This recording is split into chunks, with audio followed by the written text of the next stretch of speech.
বছরের পর বছর গোপনে পারমাণবিক কর্মসূচি চালিয়ে আসছে ইসরায়েল। তবে এবার ফাঁস হয়ে গেছে সেই গোপন নথি, যা এসে পৌঁছেছে ইরানের হাতে, যেখানে ডিমোনা পারমাণবিক কেন্দ্র, ইসরায়েলের অস্ত্র প্রকল্প, সংশ্লিষ্ট বিজ্ঞানীদের নাম, সংস্থার সাংগঠনিক কাঠামো সহ নানা সংবেদনশীল তথ্য অন্তর্ভুক্ত রয়েছে। ফলে নতুন করে অগ্নিগর্ভ হয়ে উঠছে তেহরান তেল আবিবের সম্পর্ক। এরই বিস্তারিত জানাতে ইনসাইড স্টোরিতে আপনাদের সঙ্গে আছি আমি আফরিন মো।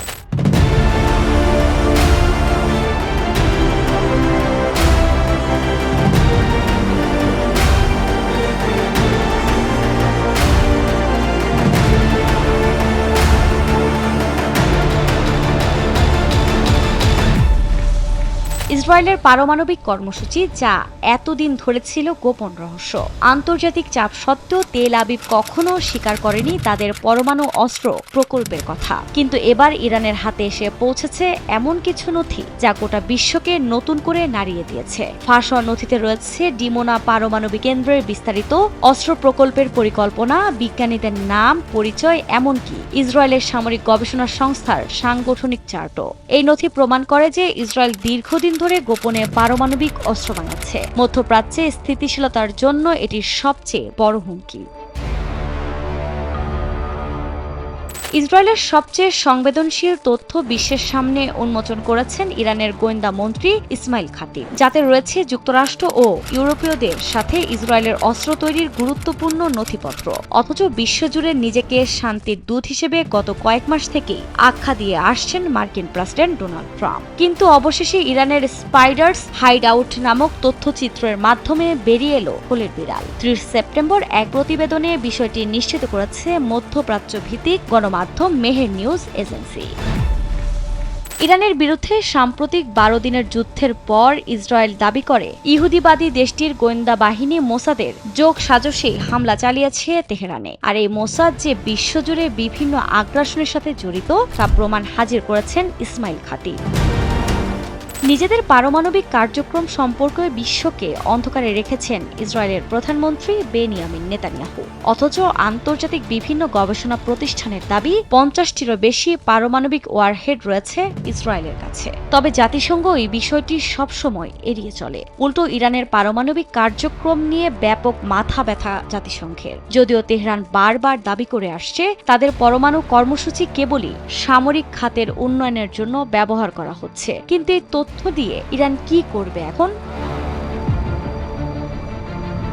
বিশ্লেষকরা বলছেন, ইসরায়েল যদি আবারও ইরানের ওপর কোনো ধরনের আগ্রাসন চালায়, তাহলে এই গোয়েন্দা তথ্যগুলো ব্যবহার করে নেতানিয়াহুর সামরিক ও পারমাণবিক স্থাপনা সহজেই গুড়িয়ে দিতে পারবে তেহরান। এর ফলে ইসরায়েলের সরকার কাঠামো নড়বড়ে হয়ে পড়তে পারে।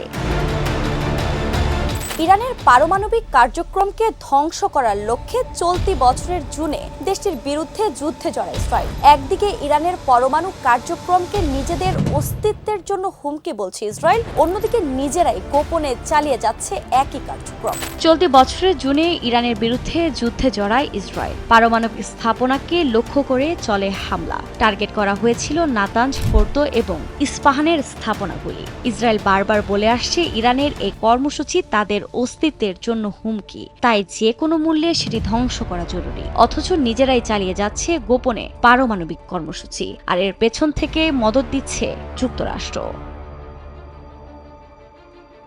ইরানের যে পারমাণবিক কার্যক্রম মাথা ব্যথার কারণ হয়ে দাঁড়িয়েছে ইসরায়েলের জন্য, তা সে নিজেই চালিয়ে যাচ্ছে। এবং সবচেয়ে ভয়ঙ্কর বিষয় হচ্ছে, ইসরায়েলের এই কার্যক্রমে দেশটিকে গোপনে সহায়তা করছে যুক্তরাষ্ট্র। এমনটাই অভিযোগ রয়েছে বিশ্ব মোড়লের বিরুদ্ধে। গণমাধ্যমের তথ্য বলছে, নাতানজে হামলার প্রধান লক্ষ্য ছিল এর ইউরেনিয়াম এনরিচমেন্টের পাইলট স্কেল ইউনিট। হামলায় এর ভূগর্ভস্থ ক্যাসকেড ও সেন্ট্রিফিউজ অবকাঠামোতে আঘাতের চিহ্ন পাওয়া গেছে।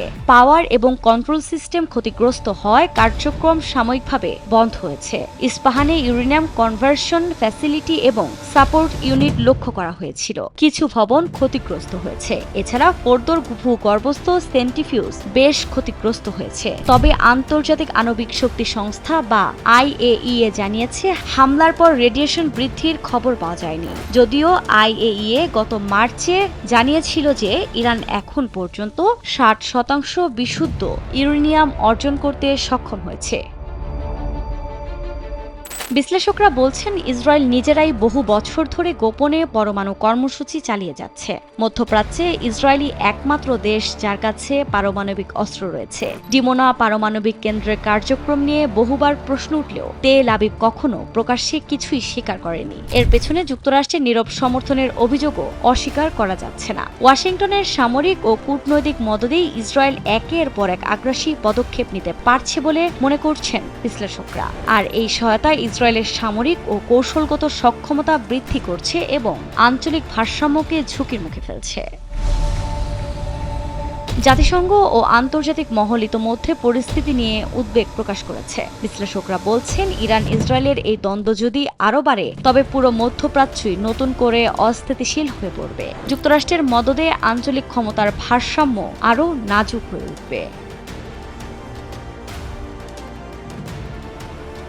ইসরায়েলের নতুন করে ফাঁস হওয়ার নথি নিয়ে উত্তেজনা ছড়িয়ে পড়েছে বিশ্ব কূটনীতিতেও। বাড়ছে যুদ্ধের আশঙ্কা, শঙ্কা তৈরি হচ্ছে আঞ্চলিক শান্তি নিয়েও। পারমাণবিক নথি ফাঁসের এই ঘটনায় ফের প্রমাণ মিলল ইরান ইসরায়েল যুদ্ধবিরতি যেন ঝুলে আছে দুর্বল একটি সুতার উপর, যা ছিঁড়ে যেতে পারে যে কোনো সময়। আর এর ফলে কি হতে পারে তা বুঝতেই পারছি।